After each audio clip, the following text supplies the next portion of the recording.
अस्सलाम वालेकुम नाजरीन, welcome to economy in focus. मैं हूं मोना आलम। इंटरनली हमने देखा कि इस महीने में मुल्क को काफी मुश्किलात का सामना हुआ और लार्जली बेसिकली सिंध को द प्रोविंस इटसेल्फ, जिसका सबसे बड़ा जो वजह थी वो तारीख का बदतरीन एनर्जी क्राइसिस, एनर्जी आउटेज था, जिससे हीट वेव जैसे जो मसला था जो सामने आए थे, नेचुरल जो एक फिनोमिना थे, वो मजीद एग्रेवेट हुए और इससे जो रिपरकशन सामने आए वो भी उतने ही संगीन थे। बेशकीमती जानों का ज़िया हमने देखा, इकोनॉमी हर्ट हुई, हमारी मईशत को नुकसान पहुंचा।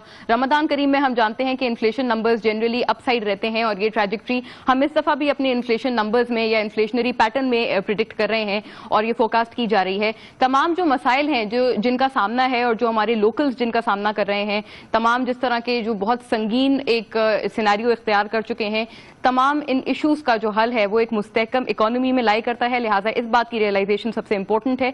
इस सब में कुछ पॉजिटिव्स भी हमारे सामने आए हैं रिसेंटली, जैसे कि मुल्की फॉरेन एक्सचेंज रिजर्व्स में जो बुलंद तरीन सतह है वो अचीव की गई है। $706 मिलियन की डिसबर्समेंट के बाद से मजीद स्ट्रेंथनिंग या मजीद इंप्रूवमेंट आई है। ओगरा ने कल हुकूमती मिनिस्ट्रीज को समरी भेजी है कि ऑयल प्राइसेस को इन चेक रखा जाए और स्टेबिलिटी लाई जाए माह रमदान में, और इसके हवाले से डायरेक्टिव्स या मेजर्स लिए जाएं। लेकिन बढ़ते हुए फॉरेन एक्सचेंज रिजर्व्स का जो इन्हिसार है या डिपेंडेंस है वो रेमिटेंसेस के इनफ्लोज पर है और एक्सपोर्ट्स पर नहीं है, जिस तरह से होना चाहिए, क्योंकि ये दो बहुत अहम कंपोनेंट्स हैं रिजर्व्स बिल्डिंग के हवाले से। लेकिन पहले पे हमारा जो फोकस है वो ज्यादा है, लेकिन लैटर पे नहीं नजर आ रहा है। नॉन जो टेक्सटाइल एक्सपोर्ट्स हैं लास्ट वीक, उनमें भी हमने शार्प डिक्लाइन देखा है रिकॉर्ड होते हुए in terms of the figures.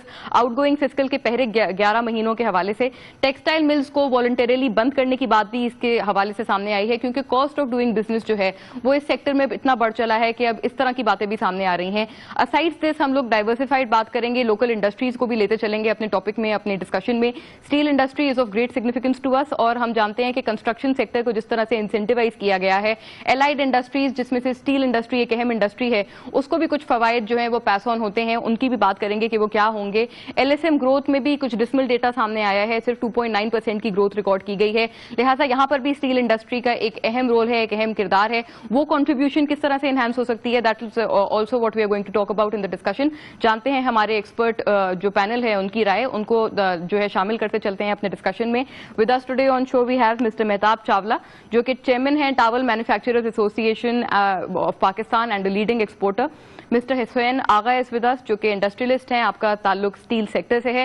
And last but not the least mister Zubair Tufail हमारे साथ हैं, ex president FPCCI and also a leading exporter. I welcome you all to the platform, very grateful for your participation.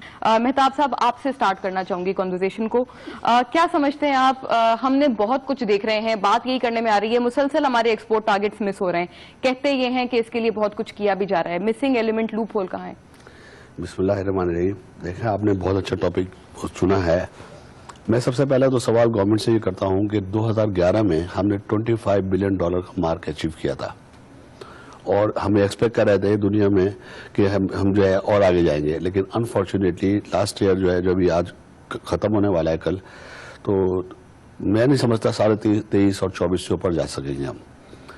तो कहने का मकसद ये है कि, और हमने नेक्स्ट ईयर का जो टारगेट रखा है अगेन 25 रखा है, मतलब फॉर द लास्ट 5-6 ईयर्स हम एक ही जगह स्टकअप हो गए, बल्कि पीछे आ रहे हैं। अच्छा, उसकी वजूहत हम दुनिया को ये बताते थे कि जी दुनिया में कि जी बांग्लादेश जो है, just because of the LTC status awarded to Bangladesh, they were given the duty free access, and just because of the duty free access we are not able to deliver, we can't compete with them. अब इस साल GSP plus भी मिल गया है, last year GSP भी था, तो अब हमारे पास क्या एक्सक्यूज है? Problem lies with us. देखिए, सबसे बुनियादी बात यह है, एक्सपोर्ट करने के लिए, कोई भी चीज करने के लिए आपको जो है मेन इंग्रेडिएंट्स है वो यूटिलिटीज है, बिजली, गैस और पानी। लास्ट ईयर में जून में आई वॉज इन ऑस्ट्रेलिया और न्यूजीलैंड, और मैं वहां पे एक डेलीगेशन लेके गया था टावल मैन्युफैक्चरर एसोसिएशन का, मैं उसको हेड कर रहा था। तो वहां पे बहुत अच्छा रेस्पॉन्स मिला ऑस्ट्रेलिया के अंदर, जबकि न्यूजीलैंड के अंदर तो हमने थोड़ा सा पहले से काम कर रहे थे, लेकिन ऑस्ट्रेलिया के मार्केट को कभी हमने उसको टच नहीं किया था। तो जब वहां गए तो बहुत अच्छा रिस्पांस मिला, पर्टिकुलरली हमारी कंपनियों के चेन स्टोर से बहुत अच्छा रिस्पांस दिया। मेरे बेटे ने यहाँ से फोन किया, अब्बू पानी की बहुत शॉर्टेज है और जो है प्लीज कोई ऑर्डर मत लीजिएगा, जो मेरा ऑर्डर है वो जो है मैं उसको फुलफिल नहीं कर सकता, तो ये आगे के ऑर्डर आएंगे तो कैसे करेंगे। लेकिन सबसे एक्सपोर्ट के अंदर जो सबसे इंपॉर्टेंट चीज जो है ना, वो है timely deliveries. Timely delivery is the most important part. अच्छा, ये तो देखें, सबसे पहले तो हमने प्राइस से उसको करना पड़ता है, हमने अट्रैक्ट करना पड़ता है मार्केट को, उसके बाद डिलीवरीज होती है, उसके बाद क्वालिटी का नंबर आता है। तो मेन जो चीज है, सबसे अहम चीज, वो टाइमली डिलीवरीज है।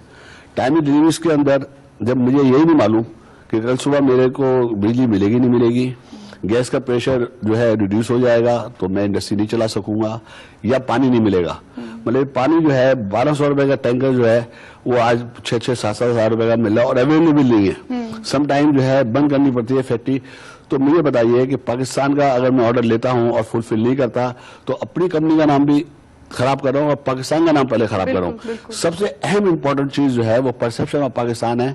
और ये गवर्नमेंट ने जो अभी बजट के अंदर इन्होंने 4.5% जो है वो कहा जी एक्सपोर्ट फाइनेंस कर देंगे और 6% जो है LTFF कर देंगे। ये सब कुछ होने के बावजूद मुझे बताइए, ये तो वो प्लान है, अगर मैं 10% और फिर एक्सपोर्ट बढ़ाऊंगा तो मेरे को 3%, 2 और 3 और 5% उन्होंने कहा 10% बढ़ाएंगे।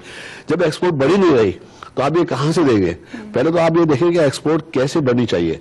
एक्सपोर्ट बढ़ने के लिए देखें, दुनिया में होता है क्राइसिस, हर जगह होता है, शॉर्टेज भी होती है, तो हमको उसको मैनेज करना पड़ता है, लोगों को बताना पड़ता है कि उनको अवेयरनेस प्रोग्राम देना पड़ता है कि दीज आर द हमारे वो प्रॉब्लम्स हैं, इनको इस तरह हमने कैप करना है। अब 2 साल के अंदर के बाद हमारा केफ जो है फोर्स शुरू होगा। बिजली का मसला 2-2.5 साल में शुरू होगा, तो 2-2.5 साल तक हम क्या करेंगे? 2-2.5 साल में हमारी एक्सपोर्ट डिक्लाइन होगी और वंस आवर ऑर्डर जो है हो गए चाइना या इंडिया चलेगा तो यकीन करें कि 10 साल में भी I am the supplier of the chain store to America and Europe. बहुत मुश्किल है एक ऑर्डर्स को, अगर आपने मेरा ऑर्डर अगर खुदा ना करे यहाँ से जाके इंडिया चला गया तो मैं एनी छोटी का जोर लगा लूं, 25% रेट कम कर दूं, कुछ भी कर दूं, I can not get it back so easily. So it's not as very easy to get it back. तो सबसे बुनियादी बात यह है कि परसेप्शन की बात है और दुनिया इस वक्त जो हालात है, अभी इन्होंने कहा जी इनकम टैक्स जो है, अगर आपने 50 लोगों को वर्कर्स को रखा तो हम 1% छूट देंगे आगे के लिए। एग्जिस्टिंग की कोई बात नहीं हो रही, आगे के लिए इस तरह 10% तक ही जाएंगे। अगर आपने 100 रखे तो 2% इस तरह 100 500 वर्कर रखे तो आपको 10% एक्सपोर्ट उस पर क्या नाम है छूट मिलेगी आपको इनकम टैक्स के अंदर। मैं ये पूछता हूँ what you are doing for the existing industries. America में जब सेशन आया तो they gave $787 billion bail out program to save their industries. हमने इंडस्ट्रीज को सारा भी आपने पूरे स्टेटिस्टिक्स दिया, हम बड़े खुश हैं कि हमारे रिजर्व बढ़े। क्या रिजर्व हमने एक्सपोर्ट से बढ़ाए? ये हमने IMF से लोन लिया, वर्ल्ड बैंक से लोन लिया और 0.8% के ऊपर हमने यूरो बॉन्ड बेचे। तो मुझे बताइए कि ये तो वो पैसे हैं जो आपने वापस करने हैं एक्सपोर्ट के अंदर। और टेक्सटाइल की मैं थोड़ी सी अगर आप इजाजत में बात कर लूं, देखिए we are the 4th largest producer of cotton. We are producing about 17-18% cotton, but our share in international market is less than 2%. तो अब ये सोचने की बात है कि जब कंट्री जो हम 17% कॉटन बढ़ाते हैं, अगर हम इसको वैल्यू ऐड करके भेजेंगे तो हमको क्या इम्पैक्ट आएगा?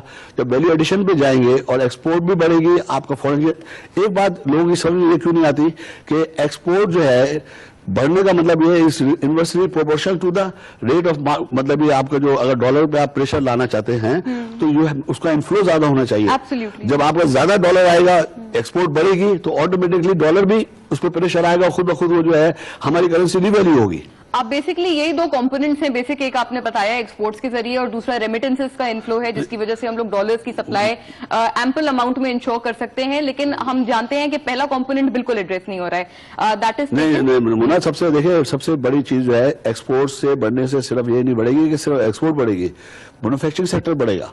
जब मैन्युफैक्चरिंग सेक्टर बढ़ेगा, इस वक्त गवर्नमेंट को ये चाहिए कि ये जो बिजली पानी और गैस शॉर्ट है तो इसको किस तरह हम कैप करें, किस तरह इन हालात के अंदर। वो तो 2 साल में आप K4 लगा देंगे या 2 साल में कर देंगे। अभी इन हालात में हम किस तरह करें, हमको अपनी पॉलिसीज को रिविजिट करना पड़ेगा और हमको देखना पड़ेगा कि किस तरीके से हम इसको बेहतर तरीके से परफॉर्म कर सकते हैं इन हालात के अंदर रहते हुए, इन हालात में रहते हुए कि फिर किस तरह प्रायोरिटी सेट करनी पड़ेगी कि एक्सपोर्ट इंडस्ट्रीज को। अच्छा, फिर अगर इंडस्ट्री लगे इंडस्ट्रियलाइजेशन होगा तो फिर ये जो बेरोजगारी है, ये जो क्रिमिनल एलिमेंट्स है या जॉब की जो है तालिबाइजेशन है, ये सब खसाना है इसी बात का कि आपकी इंडस्ट्रियलाइजेशन नहीं हो रही है। और हम इस पर खुश हैं कि हमने यूरो बॉन्ड बेच के और खजाना भर रहे हैं। खजाना भाई एक्सपोर्ट से बढ़े, मैन्युफैक्चरिंग सेक्टर से बढ़े, मैन्युफैक्चरिंग में लेके आए।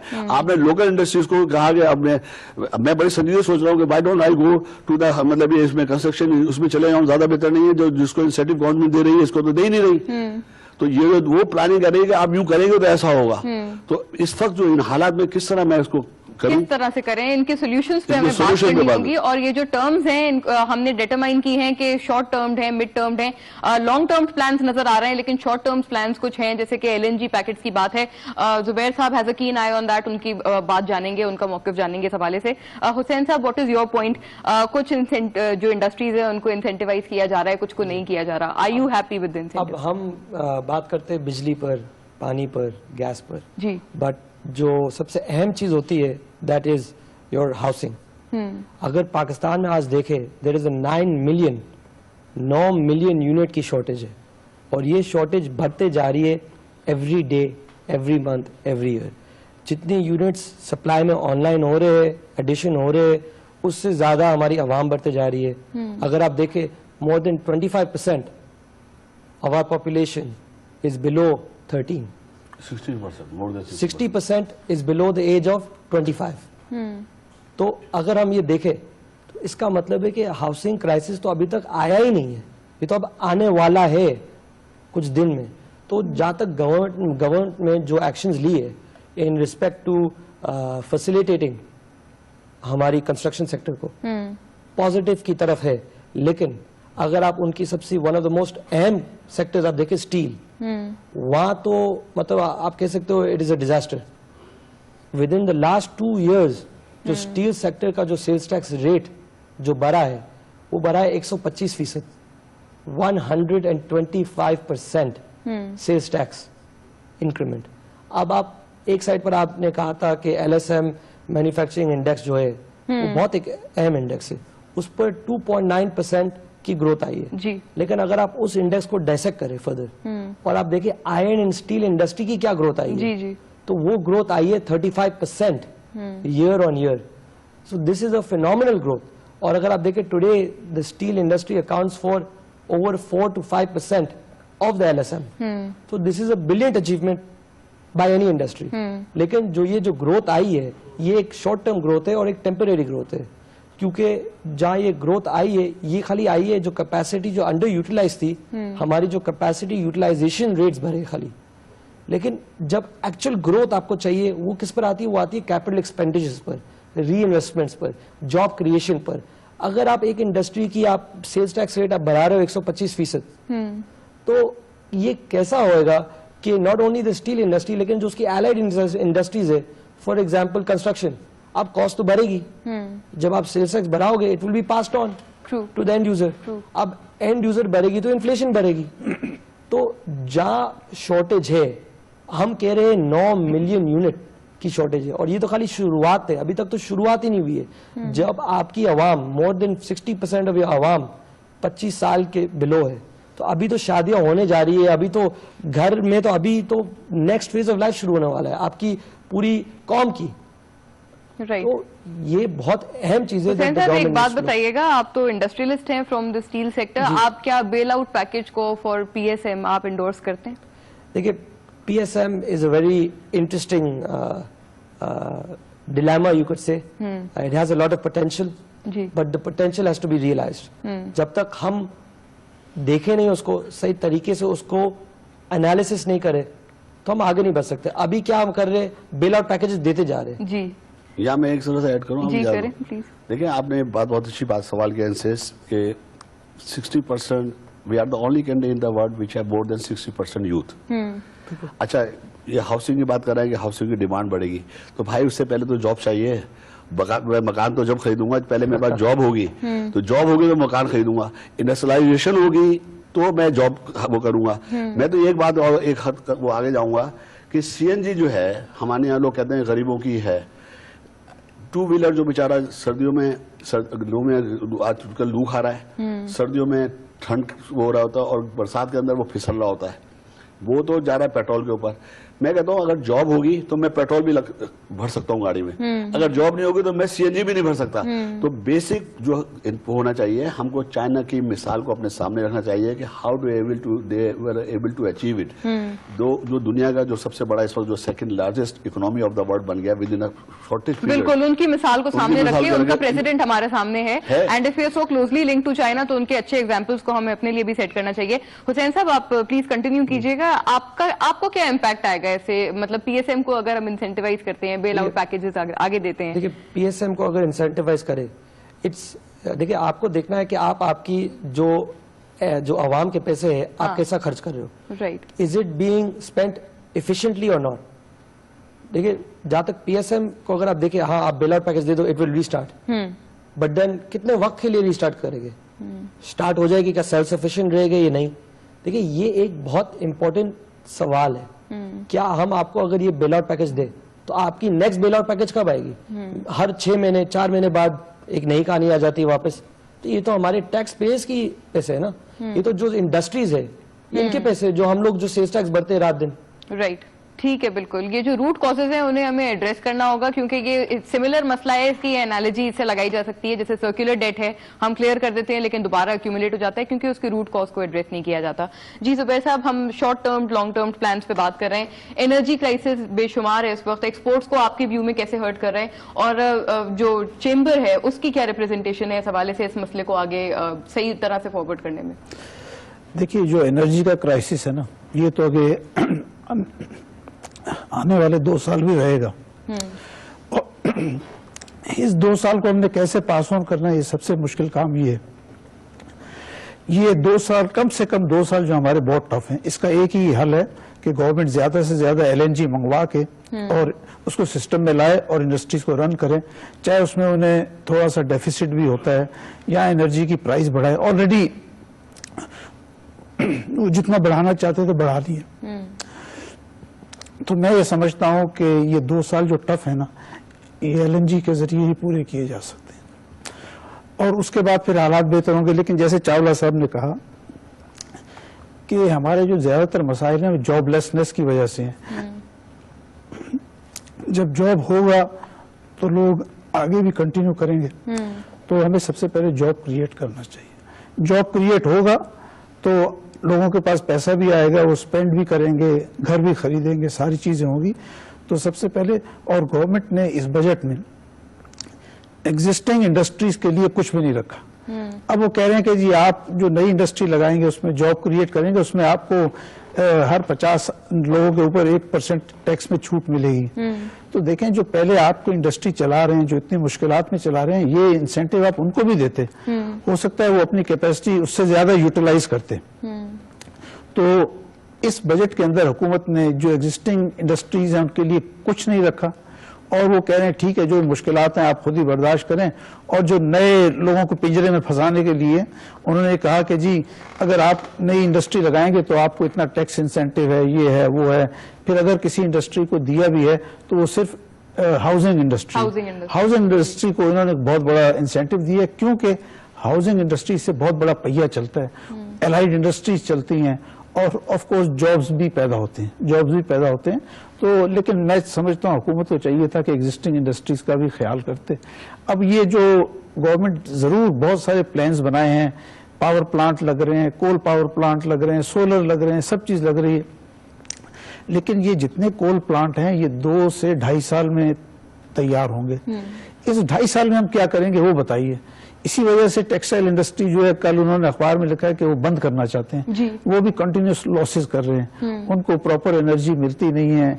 अगर वापडा से जो बिजली आती है तो वो उसमें बहुत सारी लोड शेडिंग चल रही हैं, ये तमाम मामलात हैं। तो जब तक ये गवर्नमेंट की जिम्मेदारी है, वो देख रहे हैं कि ये आइंदा 2 साल 2.5 साल बिजली शॉर्ट रहेगी, कोल पावर प्लांट तैयार नहीं होंगे, तो इसके लिए ज्यादा से ज्यादा तादाद में एलएनजी मंगवाएं। और अब तो एलएनजी की कीमत भी काफी कम हो गई है, तो उसको मंगवा के सिस्टम में डालें, और जो ये इंडस्ट्रीज की शॉर्टेज है, इसको, इंडस्ट्रीज की पावर शॉर्टेज है, इसको खत्म किया जाए। पावर शॉर्टेज खत्म, देखिए कितने जुल्म की बात है कि कराची में तकरीबन 1,500 लोग जो हैं गर्मी से मर गए। कभी आपने आज की दुनिया में सुना है कि किसी दुनिया में किसी मुल्क में ऐसा हुआ? कभी नहीं हुआ। पाकिस्तान जैसे मुल्क में पिछले हफ्ते में तकरीबन 1,500 आदमी कराची और सिंध में जो है गर्मी से मर गए हैं। ये ऑफिशियल नंबर्स हैं जो गवर्नमेंट ने रिपोर्ट किए हैं, गवर्नमेंट हॉस्पिटल्स ने, लेकिन मैं समझता हूँ कि एक्चुअल नंबर्स इससे ज्यादा हैं, क्योंकि कई लोग हैं जो बेचारे गांव देहात में मरे, उनका कोई पता नहीं चला। तो ये बड़ी अफसोसनाक बात है। इसमें मरकजी हुकूमत, सूबाई हुकूमत और के इलेक्ट्रिक सब जिम्मेदार हैं। ये उनका फर्ज था कि इसका कोई हल तलाश करते, कुछ करते, इन्होंने नहीं किया और सब एक दूसरे के ऊपर जिम्मेदारी डालते रहे। जी, जी। और दूसरी बात के इलेक्ट्रिक की मैं कहूंगा कि इलेक्ट्रिक की बैलेंस शीट में इतना प्रॉफिट आ रहा है, उनके पास कैपेसिटी भी अवेलेबल है, उस कैपेसिटी को वो फर्नेस ऑयल पे चलाते ही नहीं है। वो क्या करते हैं, जितनी गैस मिलती है उसके हिसाब से गैस से अपने पावर प्लांट चला रहे हैं, और जो फर्नेस ऑयल वाले उनको बंद किया हुआ है। ये बिजली की किल्लत कराची में, अगर के इलेक्ट्रिक ईमानदारी से अपना पूरा जो कैपेसिटी है उसको यूटिलाइज करे, और उससे क्या, उसके रुकावट क्या है, रुकावट ये है कि जनाब इनके पास ये जो गैस से बिजली बनाते हैं या वापडा से जो 650 मेगावाट आता है, वो गालिबन 7-7.5 रुपए का इनको यूनिट मिलता है, और उसको ये 15 रुपए का यूनिट बेच के 100% उसमें मुनाफा कमा के बैलेंस शीट में लेके जाते हैं, और जो इनके पावर प्लांट है फर्नेस ऑयल का उसको चलाते ही नहीं है। तो अगर हुकूमत इनको सख्ती से कहे कि भाई आप चलाओ, क्योंकि ये लोग जिम्मेदार हैं इतने लोगों के मरने के, इनसे कहें कि आप पूरी बिजली बना के दें। कराची की कितनी 3000 मेगावाट की रिक्वायरमेंट है और 3000 से ज्यादा की इनकी कैपेसिटी है, ये वो चला नहीं रहे हैं। अगर वो चलाएंगे तो तमाम मामला। इन्होंने क्या किया, खूबसूरती के साथ कराची में इनके कुछ पावर प्लांट थे इसमें पोर्ट कासिम में, उनको उस पे कन्वर्ट कर दिया कोल पे, तो उसको भी कोल पे कन्वर्ट करके 10 रुपए से कम के ऊपर ले आए। तो ये सिर्फ वही बिजली आपको बना के दे रहे हैं कि इलेक्ट्रिक जो 10 रुपए से कम वाली है, और चाहे उसको बेचते 15 की हैं, हमसे 15-16 रुपए लेते हैं। रीइन्वेस्ट नहीं करते, रीइन्वेस्ट कुछ नहीं करते, रीइन्वेस्ट कुछ नहीं करते। तो इन्होंने हमारे साथ बहुत बड़ा जुल्म किया। हुकूमत को चाहिए कि इलेक्ट्रिक का सारा जितना भी इनके साथ एग्रीमेंट ट्रांजैक्शन हुई थी इसको री एग्जामिन करें, जहां ये फेल हुए हैं इनके ऊपर पेनल्टी लगाएं या किसी और ओनर को लाके इनकी जगह बिठाएं। Right, absolutely. बहुत ये इस वक्त वाइबल बात है जो इस वक्त करने वाली थी कि ये तमाम मसाइल क्यों सामने आए हैं, इसका रूट कॉज क्या है, कैसे एड्रेस किया जाए उसे। मेहताब साहब, जैसे कि जुबैर साहब ने एक बात कही है कि अब ये बात भी सामने आ रही है कि वॉलंटरली अब टेक्सटाइल मिल्स को बंद किया जाए, आपकी कॉस्ट ऑफ डूइंग बिजनेस बहुत आगे जा चुकी है। आपका क्या मौक़िफ़ है इस हवाले से, ये करना चाहिए? ना सिर्फ तो वो तो बात की बात है, पहले तो ये बताएंगे टेक्सटाइल इंडस्ट्री क्यों कह रहे हैं बंद कर दें, हम क्यों बंद आप क्यों आ गए उस नहज पे कि आप ये बात करें? अभी बजट के अंदर हमारे 200 अरब रुपए से ज्यादा स्टॉक है विद द गवर्नमेंट। जी जी। कोई उन्होंने एलोकेशन, पिछले साल बजट में उन्होंने कहा था कि हम 31 अगस्त तक आपके ड्यूज क्लियर कर देंगे, आज तक उधर ही खड़े हुए।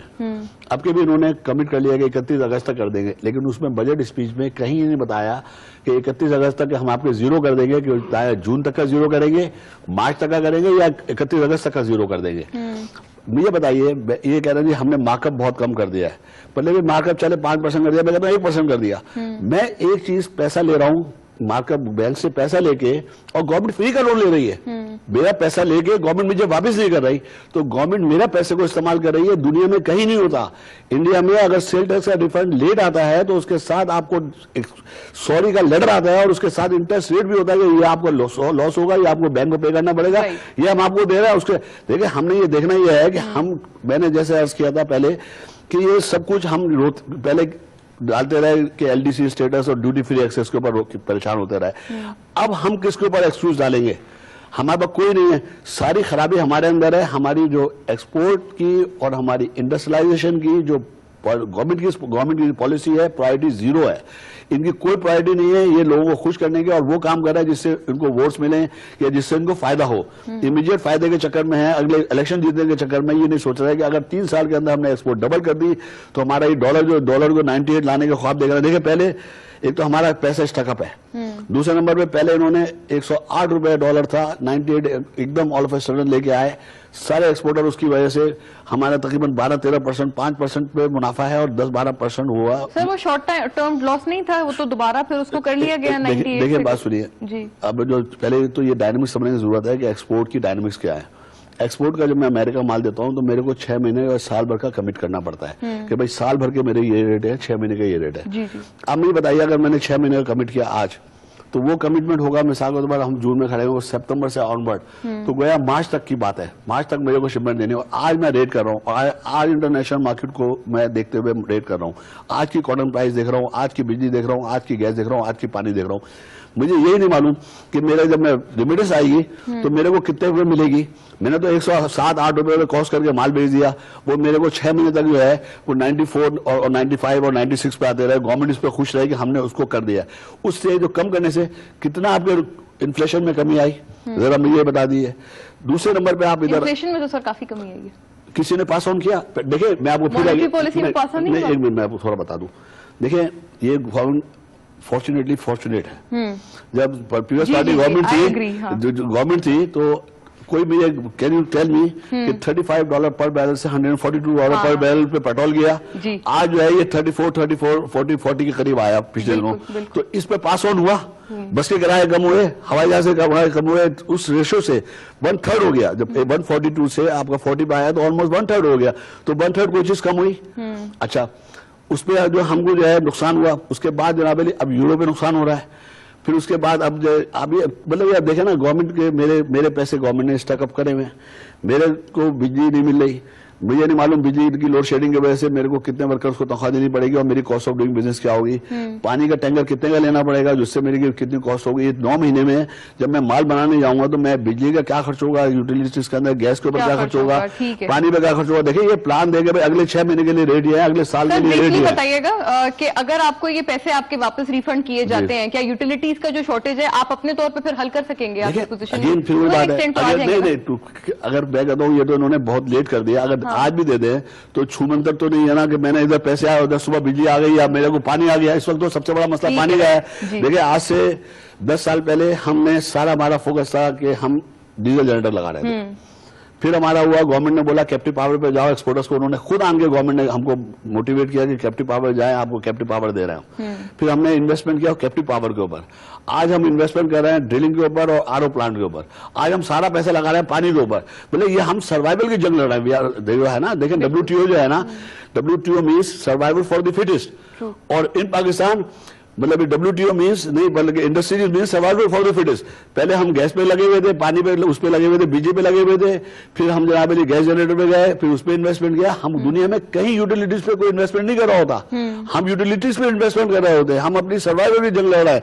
हम ये कह रहे हैं कि हमारे जो ऑर्डर है एग्जिस्टिंग ऑर्डर खुदा के किसी अल्लाह में किसी तरह टाइम पे पूरे करा दे, क्योंकि उससे बड़ी बहुत उससे होगा। आपको पता है अमेरिका में क्या होता है? डेफिनेटली थोड़ा सा वन पॉइंट लोगों को पता नहीं है आमतौर पर कि देखें अगर हमने टाइम में डिलीवरीज नहीं दी तो क्या होगा, वो हमसे कहेंगे भाई आपका 30 जून को माल देना था। मैं रिपोर्टेशन बता रहा हूँ ना आपको, जरा 1 मिनट दे दे मुझे। बात यह है कि आपको बायर करना पड़ेगा। जैसे 30 जून है, okay you are not able to deliver by 30 June, 31 तक कर दो, 30 तक 35 दिन का वॉइस टाइम है, बायर कर दो। बायर का मतलब यह है कि 100 रुपए की चीज जो मेरे को कॉस्ट पड़ी है उस पर 80 रुपए बायर लग जाएगा। तो मैं अपना 100 रुपए का सामान 20 रुपए में उनको बेचूंगा। उसके बावजूद भी they will made a red circle again my company, unreliable supplier, unreliable country.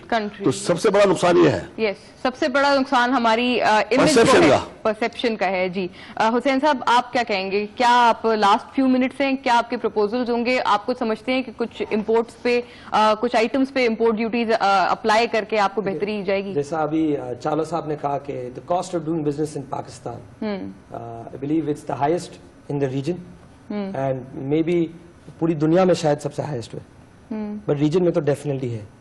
या हम फाइट कर रहे हैं रॉ एसेंशियल्स के लिए। एक तरफ हमने चाइना के साथ एक FTA करा हुआ है, वहां इनके पास उल्टा they have every facility available, बिजली, गैस, पानी। तो यहाँ हमारी जो इंडस्ट्रीज है, इतनी इन्फेंट इंडस्ट्रीज है in respect to domestic manufacturing. जब तक आप ये डोमेस्टिक मैन्युफैक्चरिंग और इन्फेंट इंडस्ट्रीज को आप सपोर्ट नहीं करोगे, आप ग्रोथ नहीं लाओगे, तो जॉब्स क्रिएट नहीं होगी। ये everything is against the wall. Right. आप देखिए जितनी भी यहाँ इंडस्ट्रियलिस्ट है, मैं इनको सल्यूट करता हूँ because everything is against them, odds are against them, लेकिन हम फिर भी थ्राइव करते हैं, हम सर्वाइव करते हैं। एजाइल है, इन्वायरमेंट बदलते रहती है, एक दिन कैप्टिव पावर प्लांट, एक दिन पानी के पीछे भागना, बट हम लगे रहते। अब एक चीज है, बस गवर्नमेंट में अगर थोड़ा सा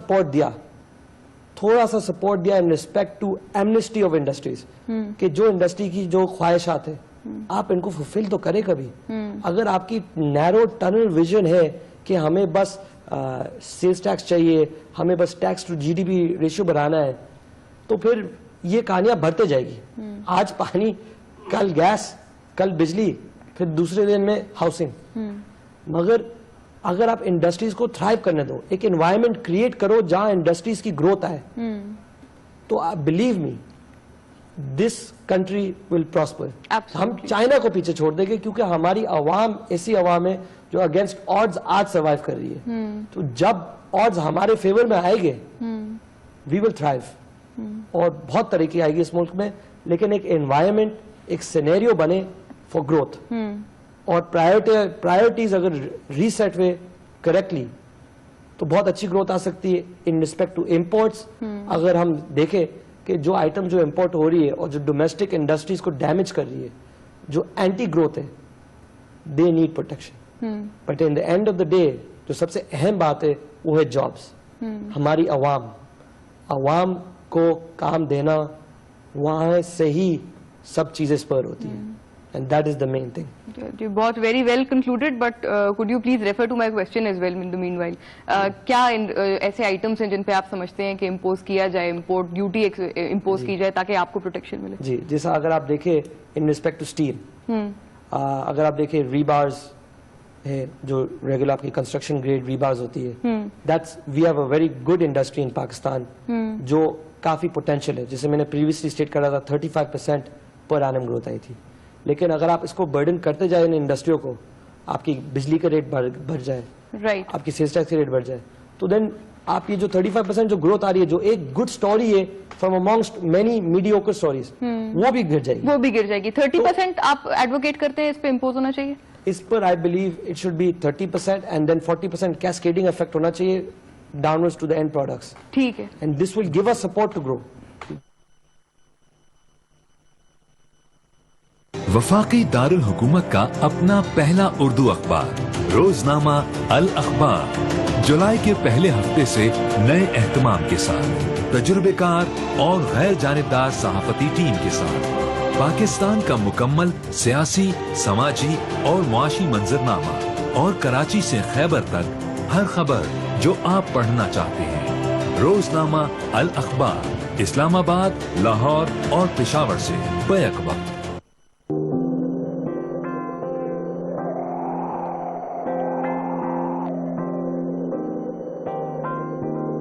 मुझको अपने ही चरागों को जलाना होगा, एक नया अर्श मुंडेरों पे सजाना होगा।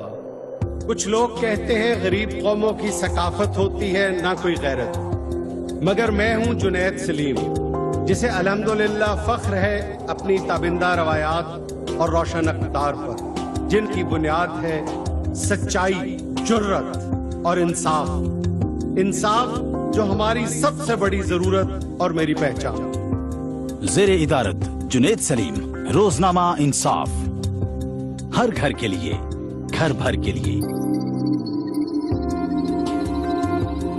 तुम्हें खबर है कि लुट रहा है तुम्हारी तहजीब का खजाना, तुम्हारी कदरों के हीरे मोती चुराए जाते हैं दाना दाना।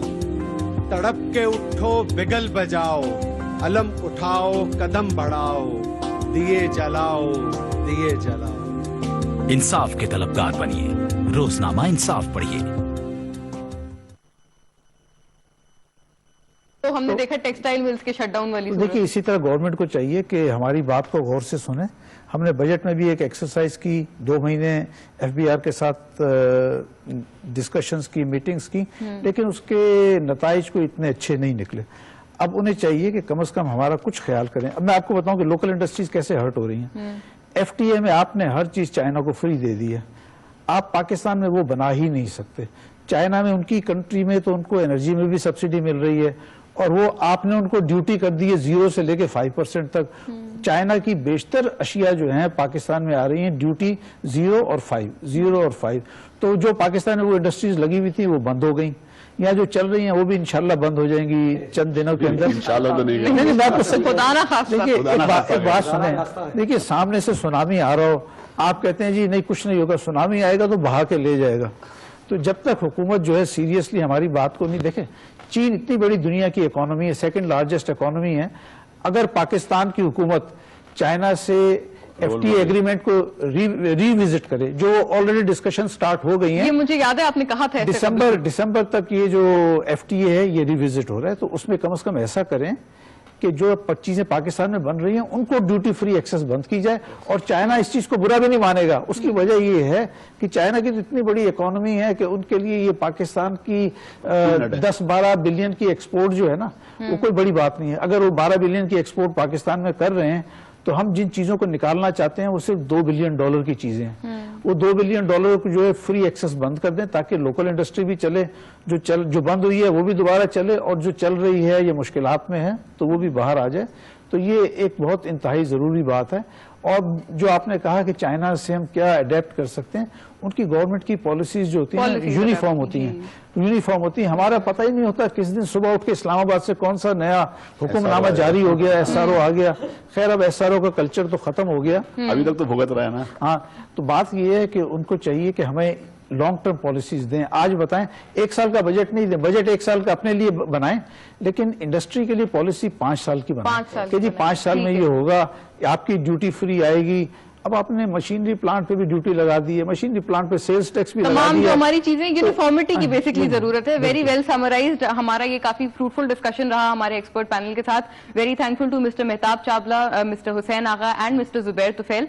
हमने बात की कि इस वक्त अनप्रिडिक्टेबिलिटी की वजह से जो यूटिलिटीज की सप्लाई है उसमें जो हमारे ऑर्डर्स हैं और जो ऑर्डर्स की जो डिलीवरेंस है वो अफेक्ट होती है, पूरी नहीं हो पाती हैं, और 2011 से हम लोग $25 बिलियन की एक्सपोर्ट टारगेट पर स्टैग्नेंट नजर आ रहे हैं। जॉबलेसनेस का जो मसला है सबसे संगीन है, जिससे जो कॉन्सिक्वेंट मसाइल्स हैं, उसके जो रेपरकशंस हैं वो सामने आते हैं, सोशल इश्यूज सामने आते हैं। लिहाजा इन सब मसाइल का हल इंडस्ट्रियलाइजेशन में लाई करता है। कॉस्ट ऑफ डूइंग बिजनेस जो ज्यादा है उसको हमें कम करना होगा, और एक स्ट्रगलिंग एनवायरमेंट से हमने अपने इंडस्ट्रियलिस्ट को निजात दिलानी होगी। नई इंडस्ट्रीज के लिए इंसेंटिव्स मौजूद हैं, लेकिन एग्जिस्टिंग इंडस्ट्रीज को भी एडवांटेज आगे पास ऑन करने की जरूरत है। डाइवर्सिफाइड बातों पर हमने बात की है कि इलेक्ट्रिक की तरफ से भी जो इस वक्त हालिया बहरान सामने आया था, री इन्वेस्टमेंट नहीं हो रही है डिस्पाइट द फैक्ट कि बैलेंस शीट्स पर प्रॉफिट शो हो रहे हैं। हुकूमत को ये री एग्जामिन करने की जरूरत है। कंस्ट्रक्शन रीबार्स को जो इंपोर्ट्स है इनको डिस्करेज करके हम लोग अपनी लोकल इंडस्ट्री को प्रोटेक्ट कर सकते हैं। चाइना से ऑफकोर्स हमारा जो FTA है वो हर्टनिंग है, लेकिन पॉलिसीज को रिविजिट करके और उसमें यूनिफॉर्मिटी लाके ये सब चीजें हल हो सकती हैं, क्योंकि हम जानते हैं कि China is our undisputed partner in all times. लिहाजा ये वाली एक ऐसी चीज है जो कि हम बहुत अच्छी तरह से एडवोकेट कर सकते हैं, आगे इस चीज को एंडोर्स कर सकते हैं। That will be all from us. अपना ख्याल रखिएगा। अल्लाह हाफिज।